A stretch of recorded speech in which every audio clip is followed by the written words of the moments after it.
कि ये बिजनेस को आगे लेके जाने का जिम्मेदारी भी हमारे शोल्डर्स पे है। तो हमारे सारे डायरेक्टर्स हमारे साथ जुड़ चुके हैं। तो मैं सबसे रिक्वेस्ट करूंगा एक बार वर्चुअल क्लैपिंग के साथ, वेलकम के साथ आप अपने हिसाब से उनके लिए लिख सकते हैं और हमारे सारे डायरेक्टर को एक बार स्वागत करते हैं।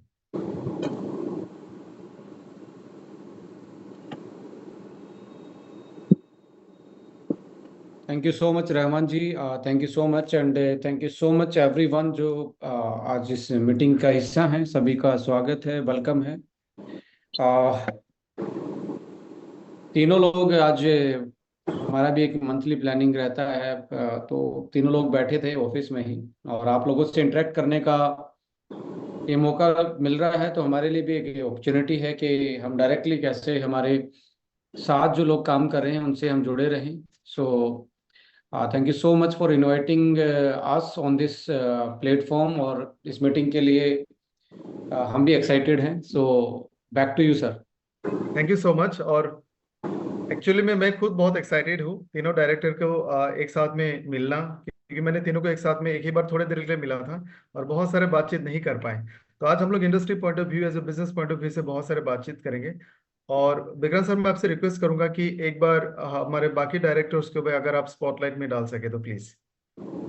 आई think you are the host, और Ashish ji and Pradeep ji also connected with on the, I think एक ही डिवाइस से वो कनेक्टेड हैं। सो आशीष सर, एक बार आप अपने आप को आशीष जी के नाम से ही। आशीष सर और प्रदीप सर, आप लोग एक बार प्लीज मुझे बताएं मैं कौन सा आईडी को आपको स्पॉटलाइट में रखूं।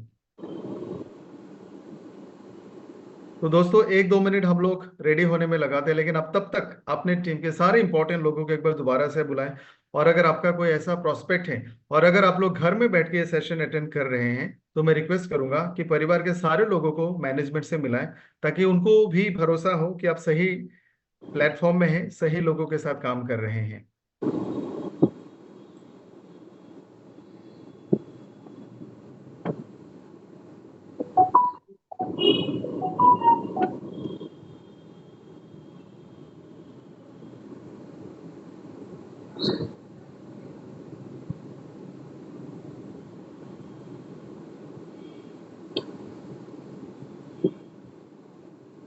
दोस्तों, ये सेशन आपके सामने लाने का जो ऑब्जेक्टिव था, मैं थोड़ा सा आपके सामने रखना चाहता हूँ। हम डेली लाइफ में रोजमर्रे की काम काज, बिजनेस सब कुछ करते रहते हैं। आपको ट्रेनिंग मिले या ना मिले, आप प्रोडक्ट के बारे में जितना जानते हो, खुद से कोशिश करके जितना सीख लेते हैं, प्लान जितना आपको आता है, आपके पास बहुत सारे स्किल है, तो उससे हम काम कर लेते हैं। यानी चाहे हमारे पास सोर्सेस हो, रिसोर्सेस हो या ना हो, हमारा काम हम रुकने नहीं देते। हम कोशिश करते हैं कि हम उसको लगातार बेसिस पे करें। आप रोज फील्ड में जाते हैं, मेहनत करते हैं। ये सारे जो प्रोग्राम्स हम आपके लिए लेके आते हैं, और खास करके आज जो मैनेजमेंट आपके साथ यहाँ पे डिस्कस करेंगे, तो हमें वो भरोसा दिलाने वाले हैं, हमें वो बताने वाले हैं, हमें वो दिखाने वाले हैं कि आने वाला 10 साल में, आने वाला 20 साल में, या फिर एटलीस्ट 4-5 सालों का विजन क्या है। आप जो इतना मेहनत कर रहे हैं, वो ये 5 साल के बाद क्या होने वाला है। जो शानदार प्रोडक्ट्स के साथ आप काम कर रहे हो, ये प्रोडक्ट्स आगे जाके और भी किस तरह से इवॉल्व होके आने वाली हैं। तो ये ऑब्जेक्टिव है। और हम लोग हमेशा कलीग्स के हिसाब से काम करते, एक दूसरे को प्रोफेशनली जानते हैं। तो आज थोड़ा सा सारे डायरेक्टर्स के बारे में थोड़ा बहुत पर्सनल चीजें भी जानेंगे। वो कहाँ से हैं, क्या उनका बैकग्राउंड रहा, कैसे वो इंडस्ट्री में आए, सो ऑल दिस थिंग। ये एक बहुत मजेदार सेशन होने वाला है, और ये मैं रिकॉर्ड करके रखूंगा और हम लोग आपके लिए डिजिटल टूल में अवेलेबल कराएंगे। So thank you so much Rahman sir. Ashish ji ji. भी कनेक्टेड हैं एस्टोनिया एजी के नाम से। So you can unmute, allowed to him to unmute. And Pradeep Dalal ji भी प्रदीप दलाल जी के आईडी से ही हैं। So you can give the access like make the co host. Estonia A1, right sir? Not Estonia AG, okay. Estonia space AG. हाँ। या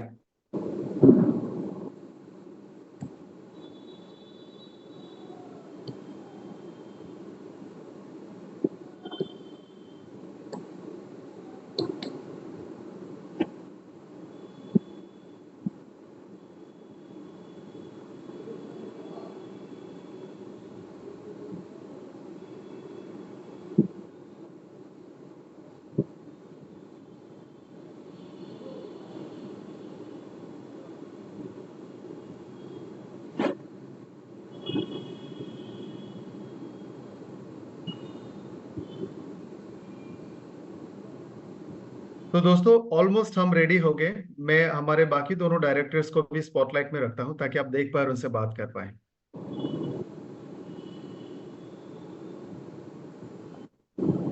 तो दोस्तों एक बार सबसे रिक्वेस्ट करूंगा कि हमारे बाकी दोनों डायरेक्टर और साथ में विक्रांत सर का भी, तीनों का हम लोग स्वागत करते हैं। एक बार डिजिटल क्लैपिंग और कुछ मैसेज अगर आप लिखना चाहते हैं तो उसके साथ उनका स्वागत करते हैं।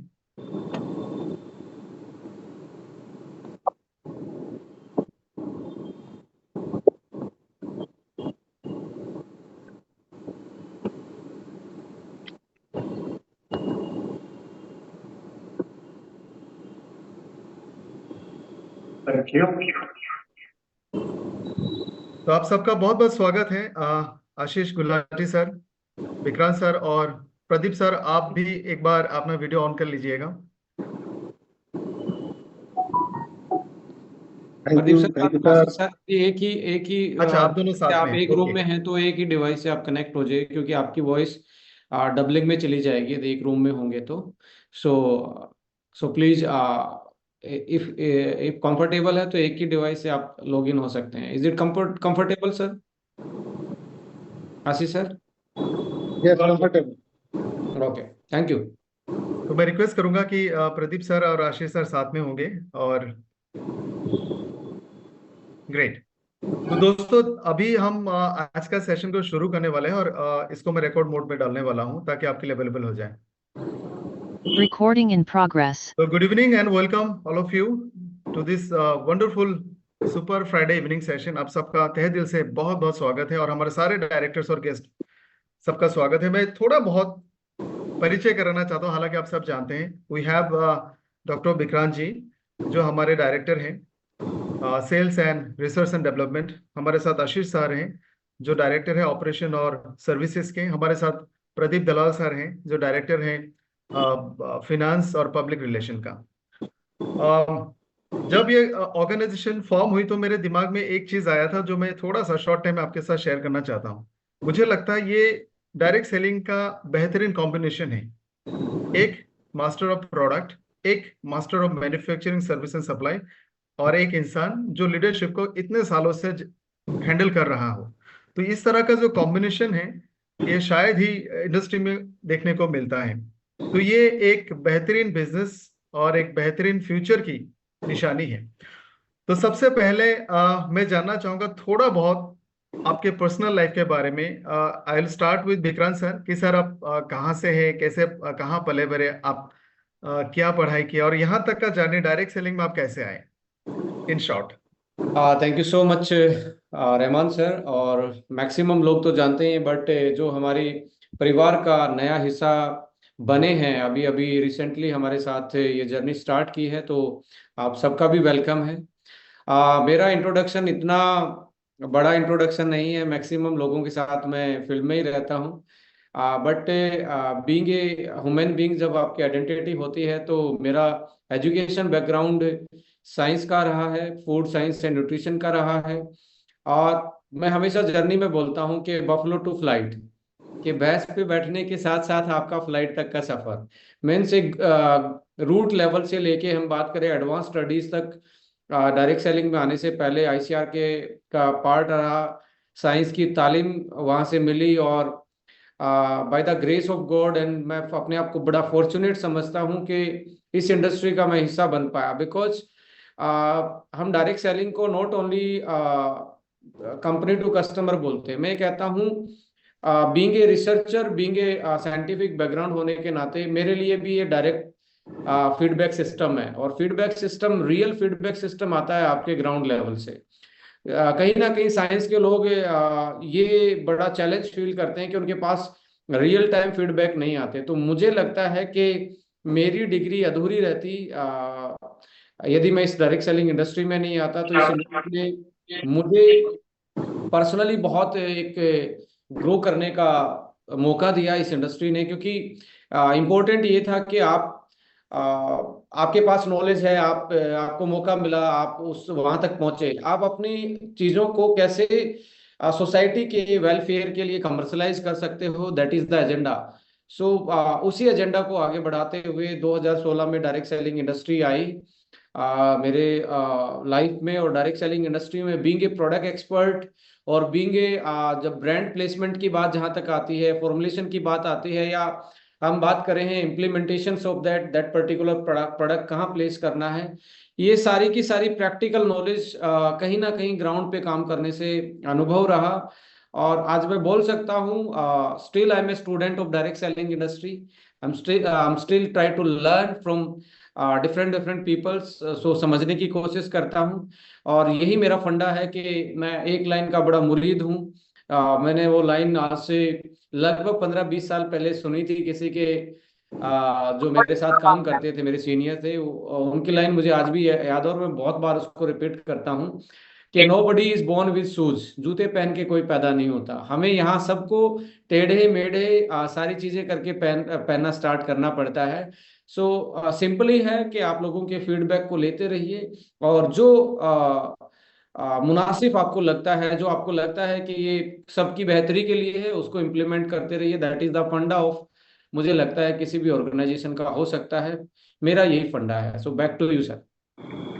Thank you so much. और हमने महसूस भी किया एक्चुअली कि ग्रास रूट लेवल से यहाँ तक आपका सफर, it was a mixed experience. और मुझे लगता है इंडस्ट्री को भी एक रिसोर्स मिला है एज ए, मेरा मानना है ह्यूज कंट्रीब्यूशन आपका रहा है इंडस्ट्री में in terms of products and other services. तो मैं अभी आशीष गुलाटी सर के पास पहुंचना चाहता हूं। सर, हम सब जानते हैं और मैंने भी सुना है कि आपके फैमिली में बेसिकली इंडस्ट्रियलिस्ट है, फार्मास्यूटिकल मैन्युफैक्चरिंग के साथ कनेक्टेड है। तो थोड़ा सा आपके जर्नी के बारे में भी बताएं, आपका बैकग्राउंड, आपका पढ़ाई, कहाँ पे आप पले बड़े और इस इंडस्ट्री में आप कैसे आए।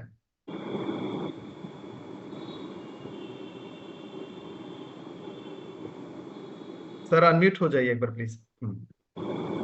अब आप सुन पा रहे हैं? जी सर। राइट। तो थैंक यू सो मच। मुझे आज यहाँ आप सबके मौजूद रह के आप सबके बीच में बहुत अच्छा लग रहा है, and I am really grateful कि मैं आप सबको वो चीज़ें एक्सप्रेस कर सकता हूँ जो शायद कभी नहीं की है। सो रिगार्डिंग द जर्नी, मैं सबसे पहले तो I would like to thank my parents, क्योंकि आई हैव ऐसा नहीं है कि मैं इंडस्ट्रियलिस्ट, मतलब जो कुछ भी किया मेरे पेरेंट्स ने स्क्रैच से शुरू किया। मेरे फादर की पहली जो जॉब थी एज अ सेल्समैन रही है, तो उन्होंने सारा कुछ स्क्रैच से बिल्ड किया है। बट हाँ, मैं बहुत खुश नसीब रहा कि मुझे वो चीज़ें आज मतलब एक जनरेशनल मिली है कि मैं आज इस इंडस्ट्री का पार्ट रह सकता हूँ। बस बट इस इंडस्ट्री में मैं बहुत एक्सीडेंटल एंट्री रही है मेरी। मैंने अपनी यहाँ से एजुकेशन करने के बाद मैं इंग्लैंड चला गया और वहाँ पे मैंने इंजीनियरिंग की।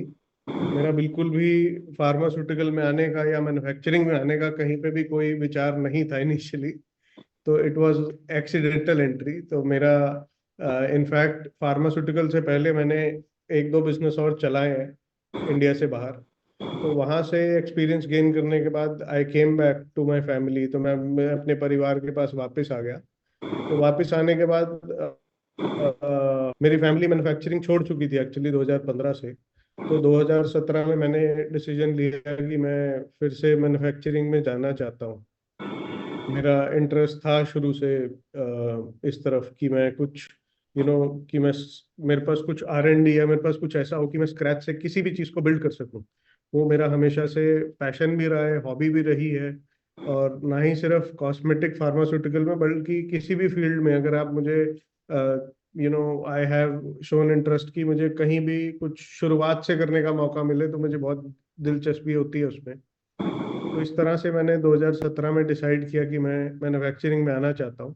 तो इनिशियली स्टार्ट किया कॉस्मेटिक से। 2019 में हमने मैन्युफैक्चरिंग स्टार्ट की कॉस्मेटिक की, और 2021 में हम फार्मास्यूटिकल और सप्लीमेंट में भी एंटर कर गए। तो इस तरह से it has been very eventful, challenging. शुरुआत से लेके अभी तक बहुत से पड़ाव देखे हैं लाइफ में, बहुत सी चीज़ें देखने को मिली हैं। बिकॉज इस इंडस्ट्री को फैमिली का पूरा सपोर्ट है, बट ग्रास रूट लेवल से कैसे क्या ऑपरेशंस होते हैं, कहाँ कैसे किस चीज़ों को मार्केट में किया जाता है, market building, supply chain management, engineering, बहुत सी चीज़ें सीखने को मिली हैं। And I am very proud कि मुझे पिछले 5-7 साल में जितना भी मैं सीख पाया हूँ वो लोगों को पूरी उम्र बीत जाती है उतना सीखने में। And I am very fortunate enough to be part of Estonia one कि मैं वो सारी चीजें यहाँ इम्प्लीमेंट कर सकता हूँ। So thank you too, I mean it is grace of God कि मैं आज यहाँ पे सारी चीजें कर पा रहा हूँ जो मैं करने के योग्य मानता हूँ अपने को, कहीं थोड़ा सा भी तो मैं कहीं ना कहीं अपना कंट्रीब्यूशन दे पा रहा हूँ। ग्रेट। और इसी मौके पे मैं आपको और सारे डायरेक्टर्स को as a whole Estonia one और एस्टोनिया फैमिली को कॉन्ग्रेचुलेट करना चाहता हूँ कि आपको हाल ही में भारत प्रतिभा सम्मान अवार्ड 2024 से नवाजा गया, एंड साथ में MSME award for the best enterprise of the year cosmetic और पर्सनल केयर में। और वेरी सुन आप जी बिजनेस चैनल पे आने वाले हैं, तो बहुत बहुत बधाई हो। It's a matter of pride for all of us. तो थैंक दोस्तों, यू। अब हम थोड़ा सा प्रदीप दलाल सर से भी सुनेंगे। प्रदीप सर, अगर आप अवेलेबल हैं तो। जी इस्माकुर जी। सर आपका भी स्वागत है। एक एक माइक म्यूट कर लीजिए, कोई भी एक mic, because you are in to in the same room. So एक डिवाइस का माइक ऑफ होगा तो सही रहेगा सर। जी प्लीज। सर का वीडियो भी नहीं आ रहा, मैं आपको एक बार स्पॉटलाइट में रख लेता हूँ।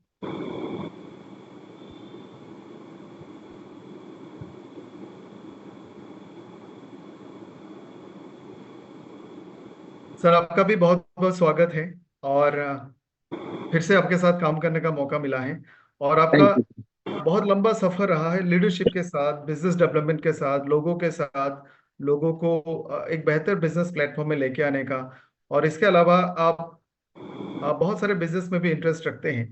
तो आप भी थोड़ा सा अपने बैकग्राउंड, आपका सफर और यहाँ तक का जर्नी टू एस्टोनिया वन कैसे रहा, वो थोड़ा सा शेयर करें। मेरा फैमिली बिजनेस कुछ और था, लेकिन मैं एक फ्रेंड के साथ, मतलब एक मेरे ब्रदर हैं जिनके साथ मैं इस बिजनेस में आया। वो जो इस इंडस्ट्री के जाने माने नाम भी रहे हैं, लेकिन मेरे लिए सबसे अच्छी बात ये रही क्योंकि मैं फर्स्ट डे से इस इंडस्ट्री में एक सफल इंसान के साथ ही मैंने काम किया। तो काम करते करते यहाँ तक आगे बढ़ते रहे। जब भी हमने कभी भी इकट्ठे ही आज तक हम काम करते रहे, जिसमें इस बीच विक्रांत जी हमारे साथ इस आगे ओके लाइफ केयर में उस जर्नी में हमारे साथ आए। तो आज भी हम एक पार्टनरशिप बेसिस पे ही, और जैसे स्टार्टिंग से इकट्ठे हम लोगों ने काम किया। तो सबसे पहले तो मेरे साथ मेरा एक कल्चर हो चुका है इस इंडस्ट्री में कि मैंने कभी भी अकेले इस इंडस्ट्री में काम ही नहीं किया। तो कहीं ना कहीं किसी न किसी के साथ हम पार्टनरशिप बेसिस पे ही मैंने स्टार्टिंग से काम किया। तो इसलिए आज मैं इस चीज को एक खुशकिस्मती से मैं समझता हूँ कि आज हमारे को एस्टोनिया वन चलाने का मौका मिला, हम 3 लोगों को इकट्ठे मिलके। तो यही मेरी जर्नी रही। एक इस इंडस्ट्री में 20 साल में बहुत कुछ सीखा। तो कोशिश करेंगे कि यहाँ उन सब चीजों को डिलीवर कर पाए। Thank you. Thank you so much. दोस्तों, अभी हम लोग प्रोडक्ट के बारे में भी कुछ चीजों को जानेंगे। और सबसे पहला सवाल मैं विक्रांत सर आपसे फिर से पूछना चाहूंगा। और इससे पहले भी आपने इंडस्ट्री के लिए बहुत सारे कॉन्सेप्ट बेस्ड प्रोडक्ट्स बनाए, हमें पास्ट ऑर्गेनाइजेशन के लिए एक्सपीरियंस रहा है। यहाँ में हार्बो न्यूट्रीजेनिक्स जैसे, फिर क्वाटसी हो, ये सारे प्रोडक्ट का जो आइडिया है, इसका पीछे का थॉट प्रोसेस क्या था, और आपके माइंड में क्या था कि इस तरह के प्रोडक्ट आने चाहिए। जी इस्फाकुर जी, देखिए हर कोई भी चीज़ जब हमें पर्दे पे दिखती है, वो कुछ लोगों को लगता है कि अभी आई है। उसके पीछे की कहानी बहुत बड़ी लंबी होती है, एक जर्नी होती है। एक आपका लाइक जब मैं ग्रेजुएशन की बात करूं तो मेरी ग्रेजुएशन 2008 में कंप्लीट हुई, यानी कि साइंस से ग्रेजुएशन की 2008 में। तो साइंस की भी यदि बात करें तो ऑलमोस्ट 20 साल साइंस को ही दिए हैं।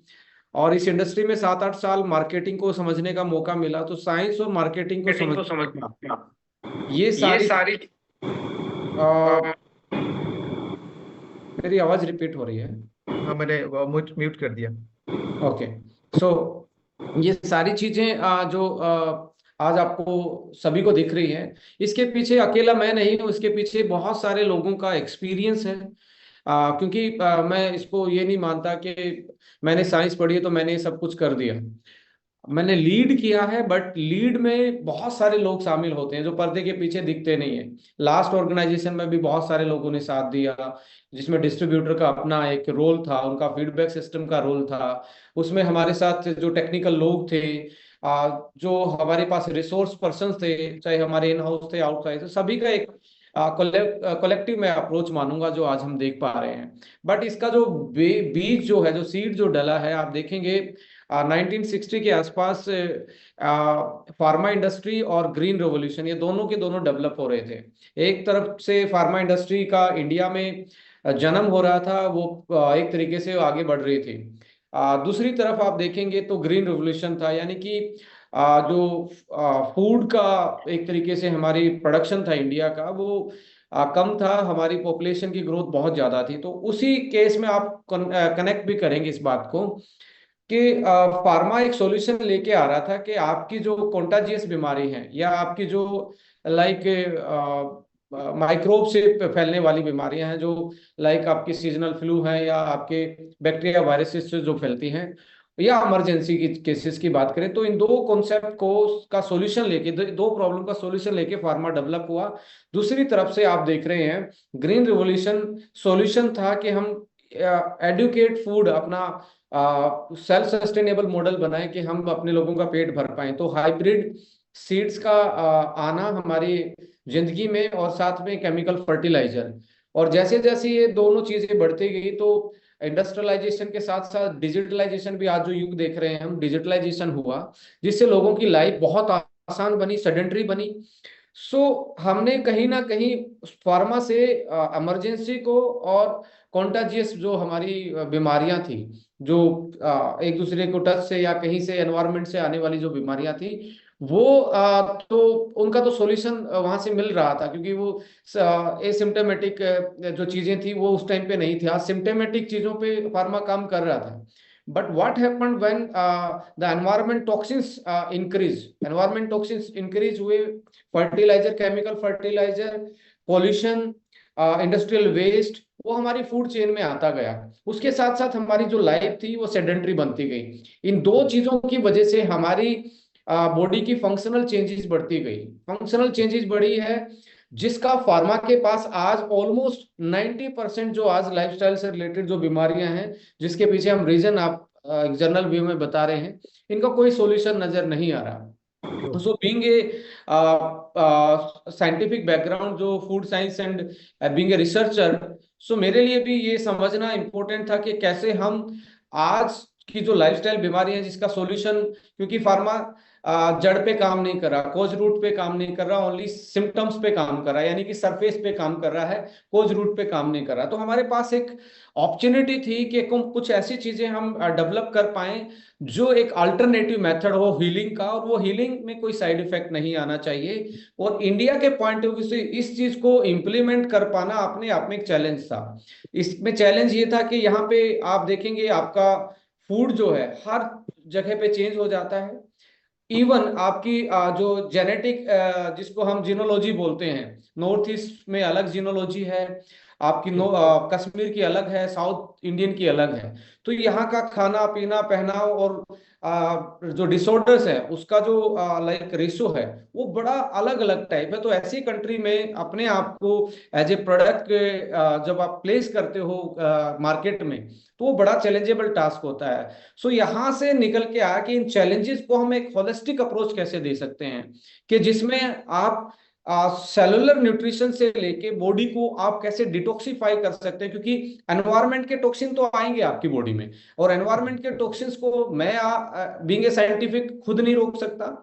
कोई पोल्यूशन से आ रहा है, कोई फूड चेन से आ रहा है, और ऊपर से आइसोलेशन, आज जो लाइफ है, जो स्ट्रेस के कारण भी बॉडी में इन्फ्लामेशन आ रहा है। ये बहुत बड़े चैलेंज थे, और इन चैलेंजों को समझने की कोशिश की गई, और आज भी समझ रहे हैं।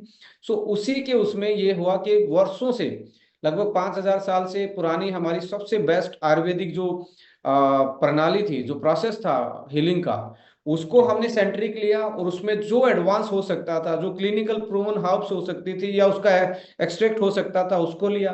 लोगों की डेफिशिएंसी या लाइफस्टाइल जो न्यूट्रिशन के पैटर्न को समझा इंडिया को। एंड फिर उसके बाद डिटॉक्सिफिकेशन, जो आपके टॉक्सिन्स आ रहे हैं आपकी बॉडी से डेली बाहर निकलने चाहिए, एंटीऑक्सीडेंट, प्रोबायोटिक, इन चीजों को हमने लिया। Right now there is a new terms in world wide, जो अच्छी कंट्री है उसमें जीनोम न्यूट्रिशन पे बात होनी स्टार्ट हुई। I think we are very pioneer और वेरी एडवांस इन इंडिया जो न्यूट्रीजेनोमिक्स की बात करने वाली ये कंपनी है। सो इन पांचों एस्पेक्ट को इसलिए चूज किया गया क्योंकि इससे कोई हमने बज क्रिएट नहीं करना था कि मार्केट में आए हमारे पास ही ये है। इसका मकसद ये नहीं है, इसका मकसद ये है कि हमारे पास सॉल्यूशन है जो लोगों की प्रॉब्लम आज जो फेस कर पा रहे हैं, उसको कोज रूट को हमने कोशिश की है कि कोज रूट से हम उस पर्टिकुलर चीज का सॉल्यूशन दे पाए, and that is Herbo Nutrigenics. Back to you sir. तो दोस्तों मैं भी समझने की कोशिश कर रहा हूँ कि ये 1-2 महीने या फिर 1-2 साल का मेहनत नहीं है। जब से विक्रांत जी ने अपने रिसर्च पढ़ाई या फिर ये सारे इंडस्ट्रियलाइजेशन, फार्मास्यूटिकल और ग्रीन रिवोल्यूशन का देखा, तब से आपके दिल में दिमाग में ये सवाल था, ये क्या हो रहा है, कैसे हो रहा है। तो इससे लॉन्ग मैं कह सकती हूँ ये एक्यूमुलेटेड इंफॉर्मेशन और रिसर्च का नतीजा है हार्बो न्यूट्रीजेनिक्स। तो आशीष सर, इसी से रिलेटेड एक सवाल मैं आपसे पूछना चाहता हूँ। अभी हमने सुना कि एस्ट्रोनेम वन का जो प्रोडक्ट का कॉन्सेप्ट है, इट्स मोर देन, ये कॉमर्शियलाइज नहीं है, ये बेसिकली ह्यूमन वेलफेयर के लिए है, फॉर द फ्यूचर, लोगों के हेल्थ से रिलेटेड है। लेकिन आपके पास आपने भी बहुत सारे लोगों को, डायरेक्ट सेलिंग के लोगों को प्रोडक्ट्स बना के दिए हैं। मैं किसी का नाम नहीं बोलूंगा और पूछूंगा भी नहीं।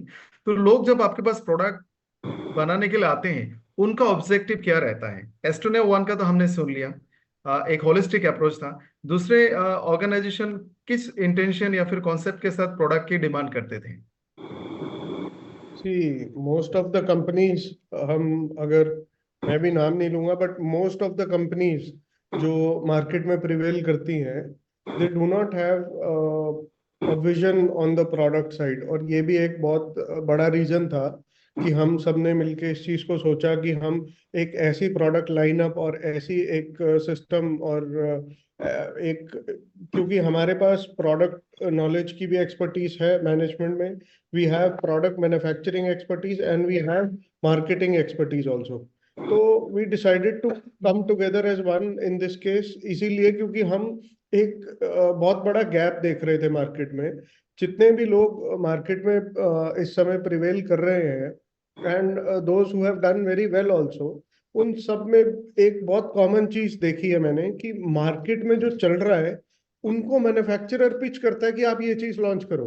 They do not have their own vision और प्लानिंग कि हमें ये करना है, हम इसको इस तरह से मार्केट में there will be a revolution with the product और there will be a change with this. या हम लोगों की इजी, देखो, every product is created to cure something, prevent something और मेक समबडीज लाइफ बेटर।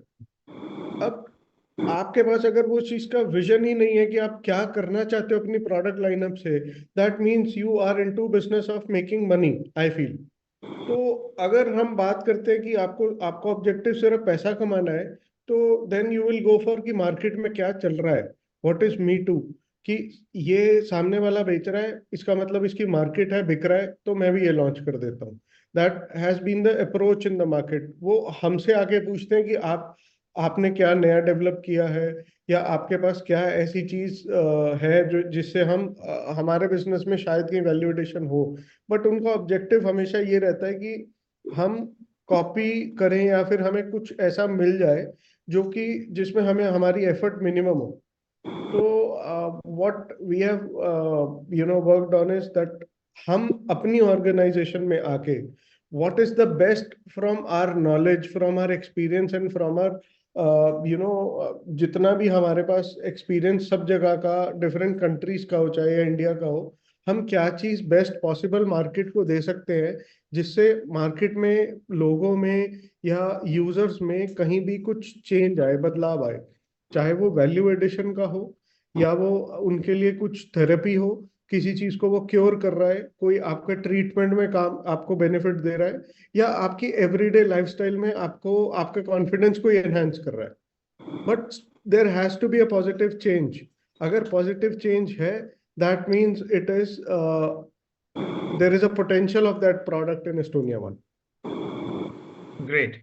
तो दोस्तों हमें भी ये बात को याद रखना है कि हमारे प्रोडक्ट का जो बेस है ये एक हम कह सकते हैं कि ये फ्यूचर कॉन्सेप्ट है। फ्यूचर, मैंने आज का टैगलाइन में भी ये लिखा था, super Friday session Estonia one a future organisation. तो आज जो हम बात कर रहे हैं ये आने वाले टाइम में लोग बात करेंगे, may be they require another 3-4 years। तो इसी के साथ एक सवाल विक्रम सर मैं आपसे पूछना चाहता हूँ। जैसे हमने कहा जीनोम न्यूट्रिशन या फिर जीनोम करेक्शन करने के लिए न्यूट्रिशन, या फिर हमारे जो डीएनए का म्यूटेशन होता है उसको रोकने के लिए जीनोम हीलर, तो ये क्या कॉन्सेप्ट है और इससे रिलेटेड कौन कौन सा इंग्रेडिएंट, अगर आप एक दो चीजों को बारे में बता पाए जो हमारे प्रोडक्ट में मौजूद है।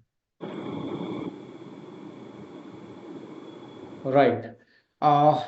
इससे थोड़ा सा मैं कनेक्ट करूंगा, जैसे कि आशीष सर ने भी बताया। देखिए, एडवांस प्रोडक्ट का कहीं ना कहीं कम होना और मी टू प्रोडक्ट का आना, तो इसमें क्या होता है, ब्रांड मैनेजमेंट एक अपने अपने चैलेंज बन जाता है। So you are not become a brand.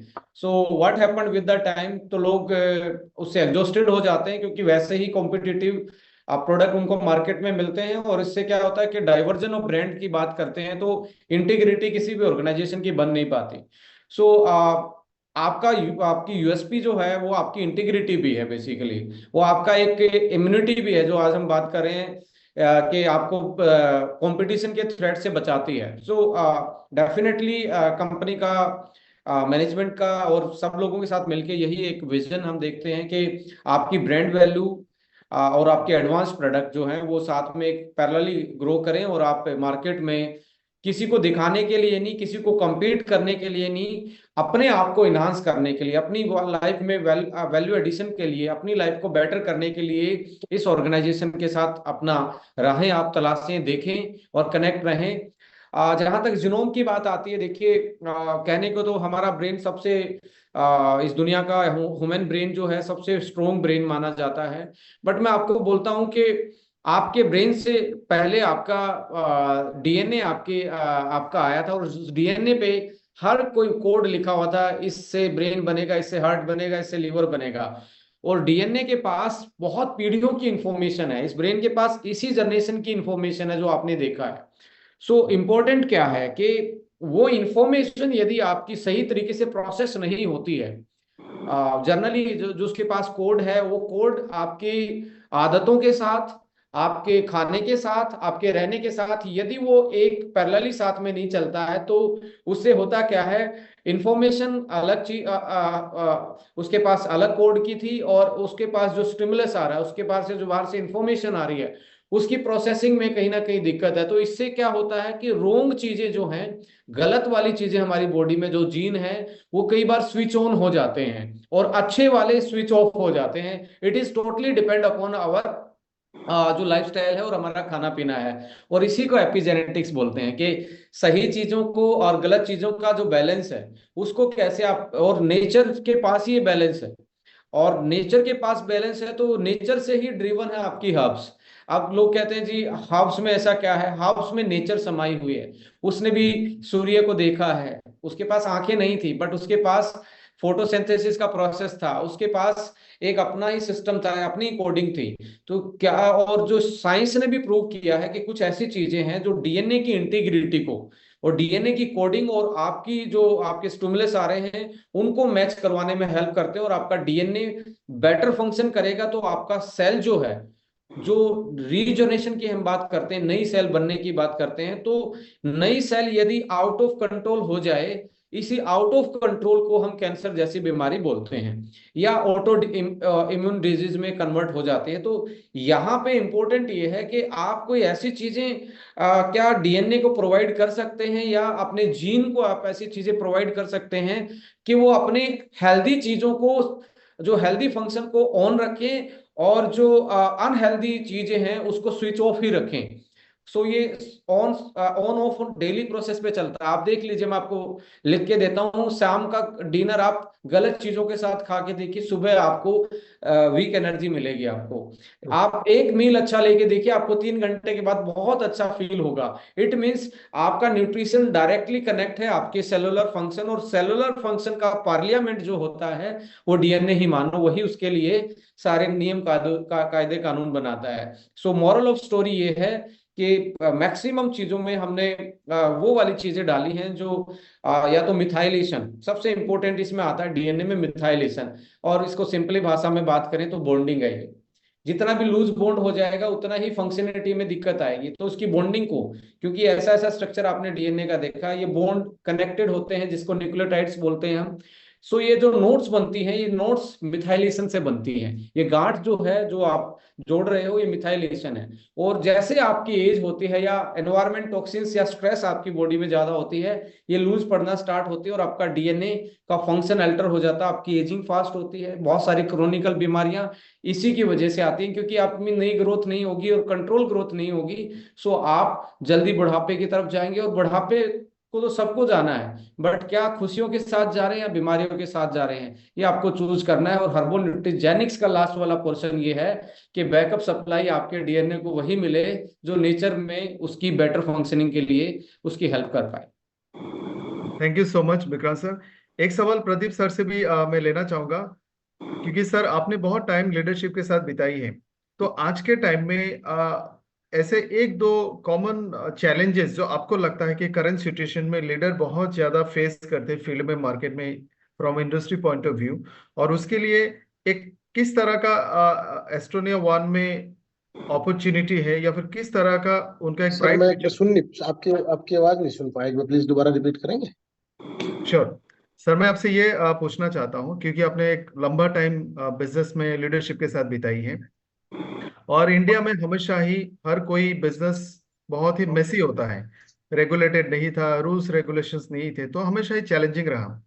तो आपके हिसाब से एक दो ऐसे चैलेंजेस जो बहुत ही कॉमन चैलेंजेस है डिस्ट्रीब्यूटर का, और उसको हमने एस्टोनिया वन के तहत किस तरह से ये सारे मुश्किल हालात लोगों के लिए आसान बनाने वाले हैं?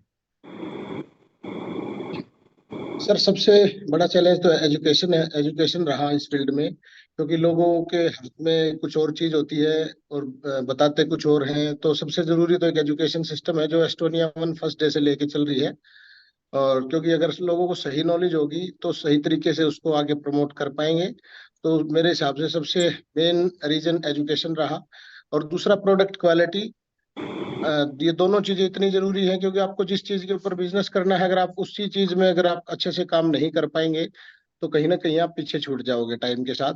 तो सबसे जरूरी चीज यही है कि ये एक एजुकेशन सिस्टम और अच्छी प्रोडक्ट क्वालिटी के साथ आप आगे अपने बिजनेस को बिल्ड करें, जो एस्टोनिया वन ने मेरे हिसाब से मार्केट में प्रूव किया है इन दोनों चीजों के लिए। जैसे हम 5-6 महीने की एक स्टार्टिंग की कंपनी, जिस जिस तरीके से हम आगे बढ़ रहे हैं, तो मेरे हिसाब से लोगों के लिए ये हम अपने जो कोशिश की है शायद हम उसमें सफल होते जा रहे हैं।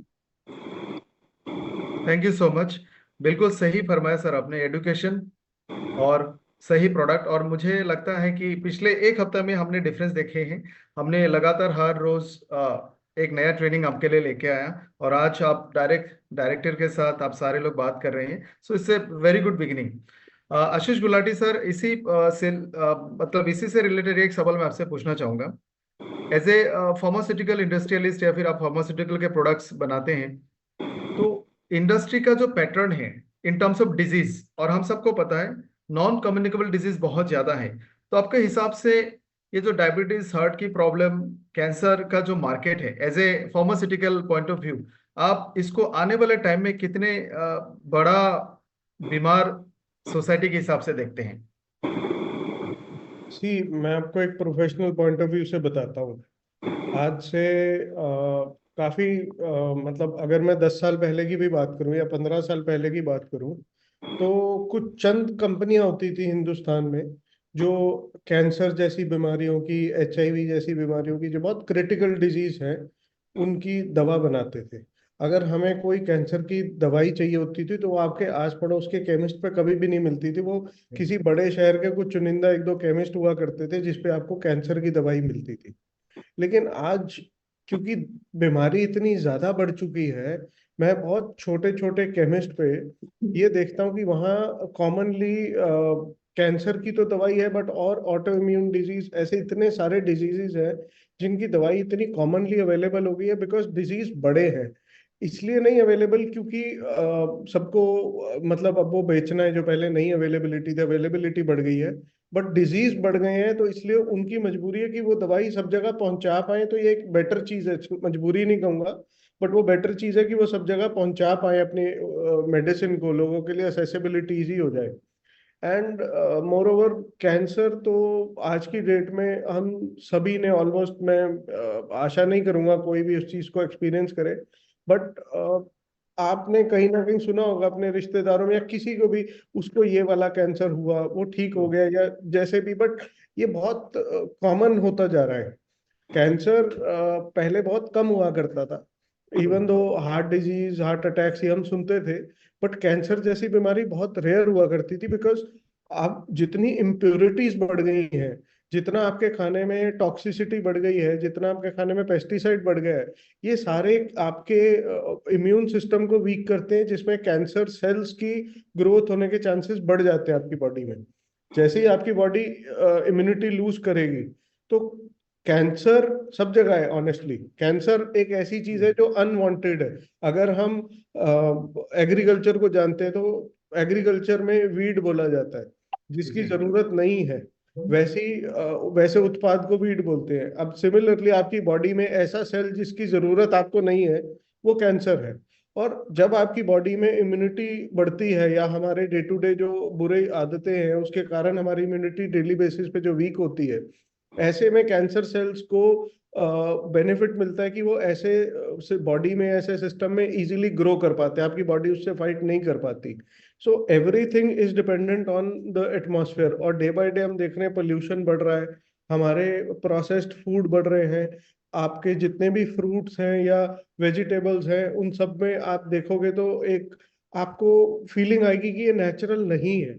वो ऐसे पता चलता है कि आप आज चीज लाए और वो इतनी उस पे शाइन होती है, उसको इतना पॉलिश किया जाता है आज की डेट में फ्रूट्स एंड वेजिटेबल्स को, जो पहले आपको बहुत रॉ दिखते थे, आपको उसमें दाग धब्बे दिखते थे। तो that mean they are very natural and not processed. तो अब जैसे ही हम इन चीजों की तरफ जा रहे हैं, हमें नहीं पता किसी ने आपके फ्रूट को, तरबूज को या किसी भी चीज को चमका के दिया, तो किस चीज से चमका के दिया है। वो that could be shoe polish also.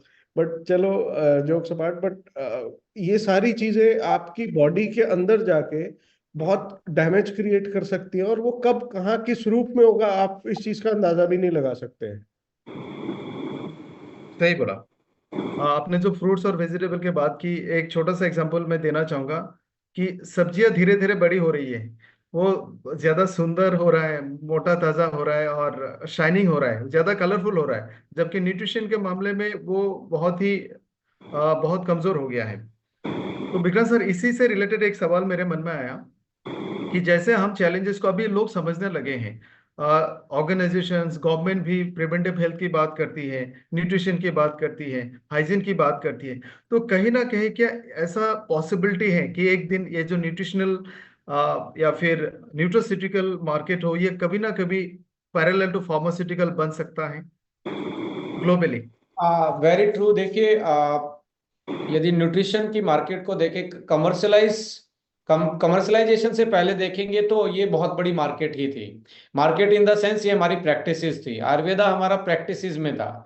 जैसे आयुर्वेदा प्रैक्टिसेस से बाहर हुआ और एनवायरमेंटल टॉक्सिन्स जिनके हम जिक्र कर रहे हैं आज के डिस्कशन में, ये जब से आए हैं और जब से टेक्नोलॉजी ने लोगों की जिंदगी को आसान बनाया है, तब से ये सारी मुश्किलें आ रही हैं। सो आयुर्वेद था, या आप देखेंगे एक हिपोक्रेट्स के टाइम पे, जिसको आयुर्वेद, मॉडर्न आयुर्वेद का या मेडिसिन का फादर बोला जाता है। सो उसकी पहली लाइन ही देखेंगे, और वो आज से नहीं, 3,000 साल पहले की लाइन है कि use your food as a medicine.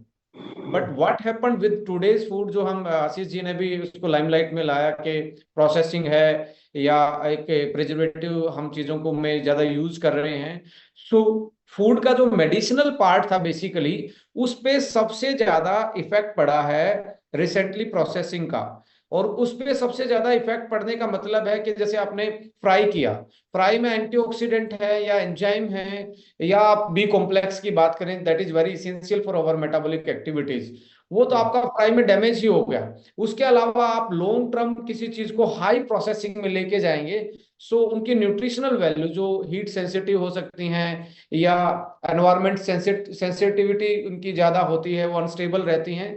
सो ऐसी चीजों को आप देखेंगे तो वो कौन से वाला पोर्शन खत्म हो रहा है, that is medicinal point of view, जो फूड का मेडिसिन पोर्शन था वो विद द टाइम कम हो जाता है, और ओनली कैलोरीफिक जो चीजें हैं वो बच जाती है, कैलोरी बची रहती है, मेडिसिन वैल्यू कम हो जाती है। सो इसलिए कहा जाता है कि आप सीजनल चीजें खाएं, रो चीजें खाएं, और ज्यादा प्रोसेसिंग वाली चीजें ना खाएं। सो अब धीरे धीरे लोगों को वो मेडिसिनल वाली चीजें दोबारा से याद आ रही हैं, दोबारा से लोग ऑर्गेनिक की तरफ जा रहे हैं, दोबारा से अल्टरनेटिव मेथड ढूंढ रहे हैं।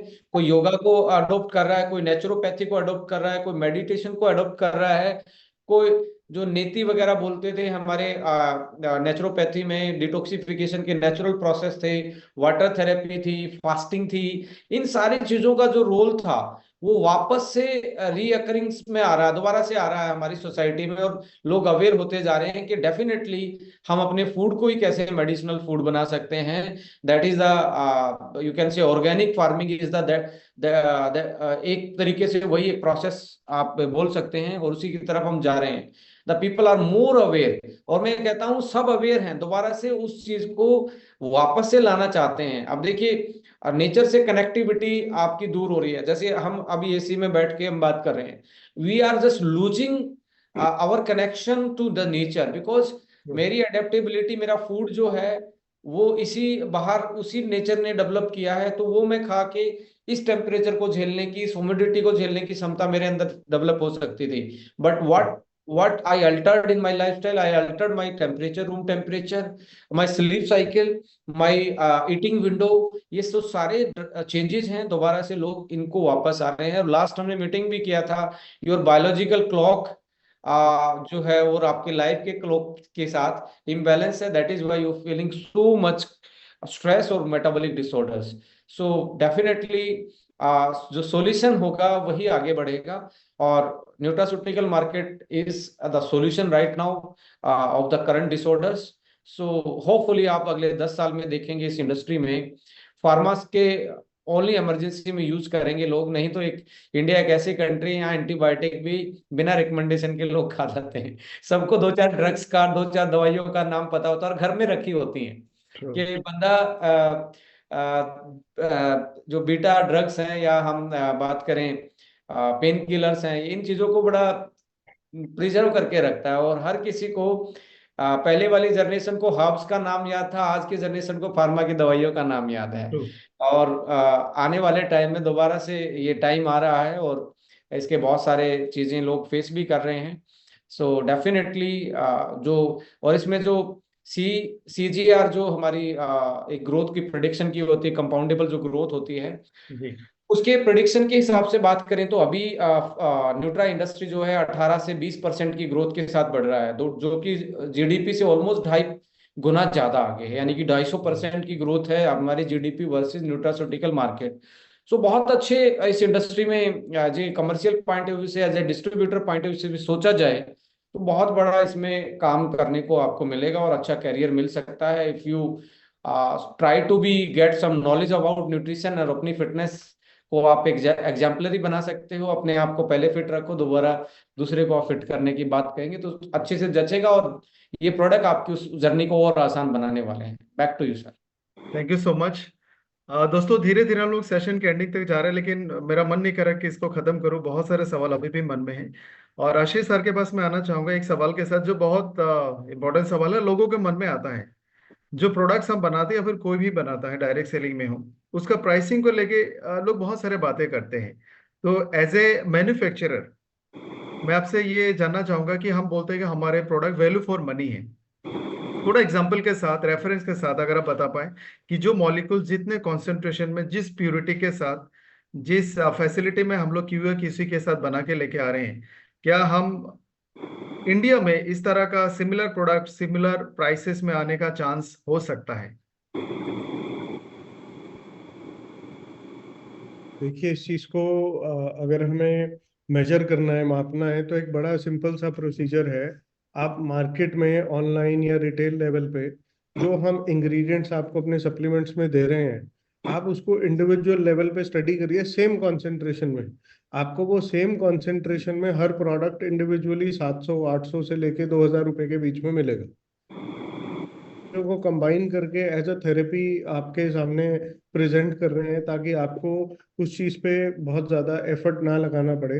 एंड अगर हम 5 सप्लीमेंट भी, एक चीज़ के लिए आप अपने हार्ट के लिए 5 अलग अलग सप्लीमेंट ले रहे हैं, जिसके लिए आई वुड से कि आप 1000 रुपये भी खर्चते हैं, अगर एक सप्लीमेंट के लिए, या 700 800 रुपये भी खर्चते हैं, तो लगभग आप 3 4 हज़ार रुपये खर्च देते हैं। और हम वही चीज़ आपको 1000 से 2000 के बीच में लाके दे पा रहे हैं। That is all because we have the correct, I would say we have the correct knowledge on the formulation की किस चीज़ के ब्लेंड से आपके हार्ट को, या आपके लिवर को, या आपके किसी भी ऑर्गन को, जिस थेरेपी के लिए हमने उस प्रोडक्ट को बनाया है, आप उस चीज़ को ट्रीट कर सकते हैं। मैं इस चीज़ को एज अ फार्मास्यूटिकल वे में नहीं बोलूँगा, but this is supplements are only intended to prevent then to cure. तो बट स्टिल अगर हम कॉस्ट इफेक्टिवनेस की बात करते हैं वहाँ पे, तो जो थेरेपी आपको 5000 रुपये में मिलती है, अगर वो आपको 1 1.5 हज़ार रुपये में मिल जाती है, तो there is nothing like that. And I think we all should be proud to be part of Estonia one, that we are able to bring that at low cost, because we have our own manufacturing। और हम उस manufacturing के benefit को हमेशा अपनी marketing wing में या Estonia one में, उस चीज़ को we always like to pass on that to the consumer at the end, कि कंज्यूमर को बेनिफिट होना चाहिए, उसको प्रोडक्ट अफोर्डेबल मिलना चाहिए। This industry is not about कि हम सस्ती चीज़ को महंगा बना के बेचें, उसको कॉस्मेटिफाई करके, या उसको ग्लोरियस बना के बेचें। But this industry is more about कि अगर हम किसी की लाइफ में चेंज ला सकते हैं जेन्युइनली। आप अगर किसी आप समझो इस तरह से, अगर किसी का grade 2 लिवर है और हमारे प्रोडक्ट से वो grade 1 लिवर पे आ जाता है, तो वो हमेशा कंपनी को तो हमेशा याद रखेगा ही रखेगा, but at the end of the day वो ये जरूर सोचता है कि यार मेरे कितने पैसे लग गए। क्योंकि इंडिया में आज भी अगर हम देखेंगे तो बहुत मैक्सिमम पॉपुलेशन उस दौर में है जहाँ पे आपकी स्पेंडिंग बहुत तेजी से बढ़ रही है, उतनी तेजी से इनकम नहीं बढ़ रही है इंडिया में। तो लोग हेल्थ प्रायोरिटी हो गई है, क्योंकि जिस हिसाब से प्रॉब्लम्स बढ़ रही हैं लोगों को अपने हेल्थ पे, everybody wants to stay healthy but they can not because of the lifestyle. आज की डेट में स्ट्रेस बढ़ गया है, क्योंकि वर्कलोड बढ़ गया, हर किसी को ज्यादा मेहनत और ज्यादा कमाने की जरूरत पड़ गई है, क्योंकि उनके खर्चे पूरे नहीं होते, पहले से खर्चे बढ़ चुके हैं। तो उस चीज को पूरा करने के लिए आपको अपनी हेल्थ के ऊपर खर्चा एडिशनली करना ही पड़ता है। और अगर वो हम अफोर्डेबली लोगों को प्रोवाइड कर सके, तो I think that is an honour, and that would be a great service also. So I feel, I think we are trying to come up with a brand image जहाँ पे हम affordable के साथ साथ efficient भी माने जाएं, और लोगों के साथ एक अच्छी practices के साथ we are able to deliver the products जहाँ पे लोगों की लाइफ में उससे चेंज आए। Great, thank you so much. Pradeep sir, मैं आप तक पहुंचना चाहता हूँ, और एक सवाल, जैसे हमने पूरा इंडस्ट्री को समझा, इस वर्ल्ड का जो फिलहाल सबसे बड़ा चैलेंज है हेल्थ को लेके, उसके बारे में सुना, और इसका जो फ्यूचर स्कोप है कि जो लाइफस्टाइल डिजीज है, नॉन कम्युनिकेबल डिजीज है, उसको हम क्योर तो नहीं कर सकते, उसका एक ही इलाज है, इसको प्रिवेंट करना पड़ेगा। और उसके लिए जितने भी न्यूट्रिशन हो, सप्लीमेंट हो, न्यूट्रोसिटिकल्स हो, वो सारे प्रोडक्ट्स हमने बनाए हैं। तो हमारे पास हम कह सकते हैं कि फ्यूचर प्रोडक्ट है, रिलेवेंट प्रोडक्ट है, जो सबसे जरूरी आज के टाइम वो हमारे पास है। हमारे पास बेहतरीन मैन्युफैक्चरिंग प्लांट है, जो आने वाले टाइम में हमें ऐसे वैल्यूएबल प्रोडक्ट एकदम वैल्यू फॉर मनी के हिसाब से देंगे। तो ये सारी चीजों को इकट्ठा देख के आप as a business point of view हमारे डिस्ट्रीब्यूटर लीडर्स का कैरियर आने वाले 10-15 साल में कैसे देखते हैं? सबसे पहले तो मैं हमारे सभी डिस्ट्रीब्यूटर के लिए एक मैसेज देना चाहूंगा कि इस बिजनेस को एक रिस्पेक्ट से और क्लियरिटी से आप जो साथ लेके इसको आगे बढ़ेंगे, तो आपको इसमें कामयाबी पक्की है, क्योंकि ये एक रिस्पेक्ट का ही बिजनेस है। प्रोडक्ट के साथ साथ जो ये बिल्कुल साथ साथ चलता है, हम एक दूसरे के साथ मिलकर काम करते हैं। हो सकता है अकेले कोई इंसान बहुत ज्यादा आगे जा सकता है, लेकिन जब वो सबको साथ लेके आगे जाएगा तो उसको कामयाबी भी पक्की है और उसकी खुशी भी अलग होगी। तो मैं यही कहना चाहूंगा कि सब को साथ लेके चल के आगे बढ़े। तो इस बिजनेस में जिस तरीके से हम इसको आज फर्स्ट डे क्लियरिटी से बिल्ड कर रहे हैं, तो मुझे पूरा भरोसा है कि यहाँ सबके लिए नेक्स्ट जनरेशन का बिजनेस हम एस्टोनिया वन, ग्रेट। हम एटलीस्ट को कोशिश करेंगे कि इसको हम आगे से आगे जनरेशन में लेके जाएं। इसी तरीके से हम इस बिजनेस को लेके चल रहे हैं। तो thank you. Thank you so much sir. तो दोस्तों आप सबने सुना, और आखिर में मैं दो सवाल पूछना चाहूंगा, एक विक्रांत सर से और एक काशी जी से। सर मैं खुद भी बहुत एम्बिशियस हूँ एस्ट्रोनिया वन को लेके, और जो हमारा कॉन्सेप्ट है, जो हमारा थॉट प्रोसेस है, और जिस हिसाब से हम आगे की सोच रहे हैं, तो 15 साल में आप एस्ट्रोनिया वन को लेके आपका क्या एम्बिशन है इन नेक्स्ट 15 to 20 years? देखिए ये बड़ा अनप्रेडिक्टेबल सा क्वेश्चन होता है, बट इसको हम प्रिडिक्शन में जरूर लेके जाएंगे। इम्पोर्टेंट ये है कि आपकी ब्रांड की पोजीशनिंग क्या है एंड मार्केट की पोजीशनिंग क्या है। यदि आपकी ब्रांड की पोजीशनिंग एंड मार्केट की पोजीशनिंग आपकी सिनर्जेटिकली चल रही है, और तो आपका जो दूरियां नापने का एक होता है कि आप कितनी दूर तक जाएंगे, तो वो उसी से पता लगता है। जैसा हमने डिस्कस किया कि मार्केट में वैक्यूम किस चीज का है, मार्केट आने वाली कल किस चीज की है। देखिए ह्यूमन नीड्स पे ही मार्केट चलती है, मार्केट का कोई फंडा नहीं होता। ह्यूमन की नीड्स आज हेल्थ है, अच्छी अर्निंग्स वो चाहता है, क्योंकि मॉडर्न लाइफ को वो छोड़ नहीं सकता, लाइफ की ये जो एमिनिटीज है उसको चाहिए। सो लाइक अर्निंग्स और साथ में उसकी अच्छी हेल्थ, ये दो एस्पेक्ट आप इस के साथ साथ, इस कंपनी के साथ साथ आप देखेंगे। और दूसरा, मैं जहां तक प्रोडक्ट पॉइंट ऑफ व्यू से यदि ब्रांड की पोजीशनिंग देखते हैं, जब हम इसकी ग्लोबल अप्रोचेस की बात करते हैं जिस कंपनी के साथ, कि हम यहाँ से लोकल से ग्लोबल कैसे हो सकते हैं। जैसा आप जानते हैं सब, इंडिया एक हेरिटेज साइट है पूरे वर्ल्ड पे। यहाँ पे आपको हर पहनावा, आपकी यहाँ कहीं पे रेगिस्तान है, कहीं पे बहुत घने जंगल हैं, कहीं ज्यादा बारिश होती है, कहीं सूखा पड़ता है, कहीं ज्यादा बर्फ गिरती है, कहीं समुद्र का किनारा है। सो एक हेरिटेज में हमारे पास एक गिफ्ट है नेचर का। जब आशीष जी और हम डिस्कस कर रहे थे कि how we can become a global brand, so India से हम क्या लेके जा सकते हैं जो दूसरे देशों में चीजें नहीं होती। और इंडिया से अंग्रेजों ने भी बहुत सारी चीजें लेके गई, उनमें से एक था हर्बल और हमारे स्पाइसेस। और इंडिया के पास हर्ब्स और स्पाइसेस में बहुत सारे जीआई हैं, और जीआई का मतलब यहाँ पे होता है geographical indications. Like Assam T, ये वर्ल्ड में फेमस है। आप ये नहीं बोल सकते कि जी मैं महाराष्ट्रन टी और आसाम टी। आसाम टी का जो कंटेंट है, जो उसमें कैटेचिन जो कंटेंट होता है, बेसिकली जो पॉलीफिनोल्स होता है, वो बहुत अव्वल दर्जे का होता है, उसकी कंसंट्रेशन अलग होती है। ऐसे ही नॉर्थ ईस्ट में आप देखेंगे, लकाडोंग एक जगह है जहाँ पे आपकी हल्दी जो है, टर्मरिक जो है, उसमें लगभग 6% आपका करक्यूमिन मिलता है। ऐसे आइजोल की तरफ आप मूव ऑन करोगे तो वहां का जिंजर आपको वर्ल्ड वाइड सबसे ज्यादा, जो जिग्नोसाइड्स उसमें जो कंटेंट होता है वो बहुत ज्यादा होता है।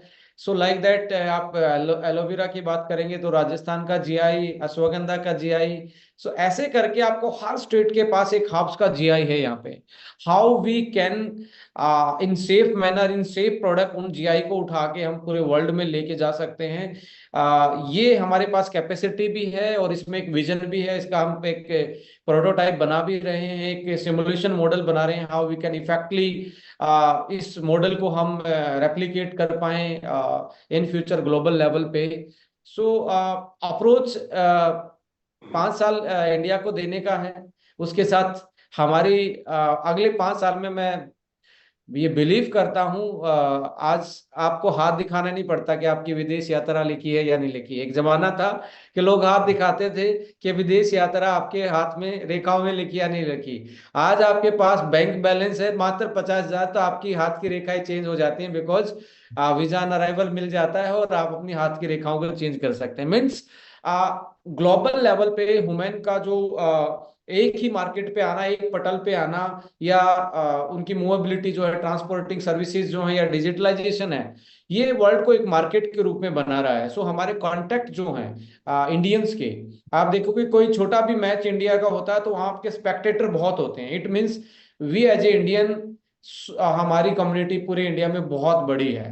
So how we can connect our community, जो यहाँ से कोई आसाम से या मेघालय से बंदा सपोज करो लंदन में रहता है, उसको लकाडोंग का नाम सुनते ही वो दो चीजें एक बार में बाई करेगा ही। Same like that, how we can connect our community on the global level, that is also our aspect. और इसी पॉइंट ऑफ व्यू से हम इस कंपनी का विजन देखते हैं कि आने वाले 10 साल 15 साल में मुझे लगता है कि इंडिया में नहीं, ये वर्ल्ड के मैप पे यदि डायरेक्ट सेलिंग कंपनियों के मैप को बनाया जाएगा तो इसमें एक एस्टोनिया वन का भी नाम होपफुली, यदि सारी चीजें ऊपर वाले ने बख्शी, तो जरूर इसको वहां की प्रेजेंस में लेके जाएंगे। ये हमारा एक सभी के साथ एक विजन हम देखते हैं। इसमें अकेला मैनेजमेंट का नहीं, इसमें कंट्रीब्यूशन हमारे डिस्ट्रीब्यूटर्स का है। और क्योंकि ब्रांड बनाने में डायरेक्ट सेलिंग में डिस्ट्रीब्यूटर का ही रोल होता है। So we respect each and every distributor, चाहे वो कन्याकुमारी हो, JNK बैठा हो, या आइजोल इम्फाल दीमापुर गुवाहाटी कहीं पे भी बैठा हो, या कच्छ गुजरात में हो, या दिल्ली में बैठा हो, सब हमारे लिए प्राइम है।